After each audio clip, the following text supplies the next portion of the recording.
สวัสดีครับผมสวัสดียามมื้อแลงครับเวลา 17:34-35 นาทีโดยประมาณครับพี่น้องมาพบมาพ้อกันทางช่องไทยสีเกตชาแนลกว่าสิได้ออกมาถ่ายบรรยากาศกับตกค่ำย่ำเย็นเนาะพี่น้องเนาะยังกะเว้นเนี่ยโอ้ยแดดร้อนอบอ้าวซะเหลือเกินพี่น้องมิตรบ่แค้นแฟนหมอลำก็ดูแลสุขภาพเด้อครับเด้อแฟนคลับ FC ไทยสีเกตสู้หูสู้คนแฟนคลับ FC สาวน้อยเพชรบันแพงแฟนคลับ FC หลาดน้อยอุ้งอิงสู้ขู่สู้คนคลิปนี้สิมาว่าฮอดจอดถึงเรื่องราวของพ่อคือผู้อยู่เบื้องหลังจังใดจังหวะจังสันครับว่าฮอดจะจอดถึงเรื่องผู้เป็นพ่อผู้ใดเป็นพ่อผู้อยู่เบื้องหลังเรื่องราวของหลาน้อยอุ้งอิงครับพี่น้องหลาน้อยอุ้งอิงสาวน้อยเพชรบ้านแพงสาวน้อยมหัศจรรย์เทพธิดาลำเพลินเงินล้านนี่ล่ะจังใดจังว่าพ่อผู้อยู่เบื้องหลังพ่อผู้ใดครับอยู่เบื้องหลังพ่อหลาน้อยอุ้งอิงมีหลากหลายพ่อแต่พ่อที่เฮ็ดให้อีหลาน้อยอุ้งอิงประสบผลสำเร็จนั่นคือพ่อโจพ่อโจเป็นผู้หับเข้ามาอยู่ในอ้อมกอดเข้ามาอยู่ในชายคาสาวน้อยเพชรบันแพงพ่อโจเป็นคนคิดแผนเป็นคนวางแผนวางแนวทางให้หลาน้อยอุ้งอิงมิดหมอแคนแฟนหมอลำโมเฮาเจ้าควายนี่จังได้เบิงจังได้แย่งอีหลาน้อยอุ้งอิงคนผู้ปลุกคนผู้ปั่นคนผู้วางแนวทางมีแนวคิดมีคอนเซปต์ที่สินำพาหลาน้อยอุ้งอิงไปสู่จุดมุ่งหมายนั่นคือความสำเร็จในชีวิตเมื่อบอสโจรับหลาน้อยอุ้งอิงมาแนวทางแนวคิดแรกคือการโปรโมทหลาน้อยอุ้งอิงการโปรโมทโดยการให้เหล่ายูทูบเบอร์ในองค์กรสาวน้อยเพชรบ้านแพงนี่มาทายอีหลาน้อยอุ้งอิงครับซึ่งแตกต่างกันกับตะกี้แต่ก่อนเด้สมัยเพิ่นรับพ่อใหญ่แหลมมาใหม่ๆเนาะรับพ่อแหลมมาใหม่ๆนี่เพิ่นก็จำกัดบ่ให้คนอื่นถ่ายพ่อใหญ่แหลมจะถ่ายเฉพาะช่องใหญ่เท่านั้นเพื่อทำคอนเทนต์ต่างๆกลับกันครับลาน้อยอุ้งอิงปล่อยฟรีสไตล์ตั้งแต่แรกเริ่มให้เรายูทูบเบอร์ภายในองค์กรนี่ถ่ายทำอีหลาน้อยอุ้งอิงแม้จะสถานการณ์เดียวกันแต่หัวข้อคนละหัวข้อนั่นเป็นการโปรโมทหลาน้อยอุ้งอิงอีกแนวทางหนึ่งครับให้มิตรหมอแคนแฟนหมอลำได้หู้ได้ทราบได้เห็นความเป็นมาเป็นไปเฮาก็จะได้เห็นว่าเราบรรดาผู้ชมเนาะ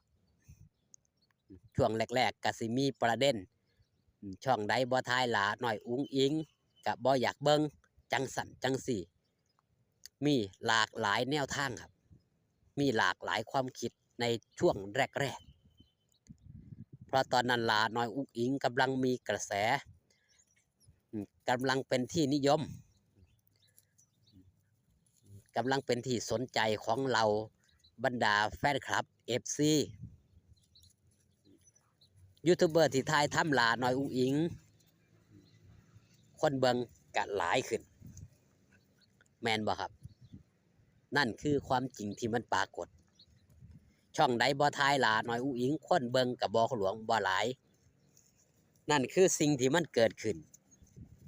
ตามแบบตามแผนของบอสโจเพราะหลาน้อยอุ้งอิงมีชื่อเสียงเริ่มมีกระแสเริ่มมีคนเว้าถึงบอสโจ ออกซิงเกิล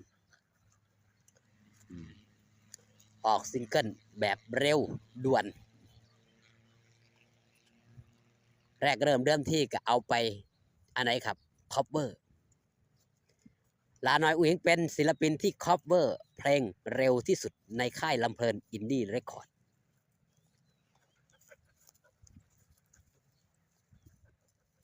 เป็นศิลปินที่ยังครับเป็นศิลปินที่บอกง่ายๆมีคุณภาพพอที่สิเอา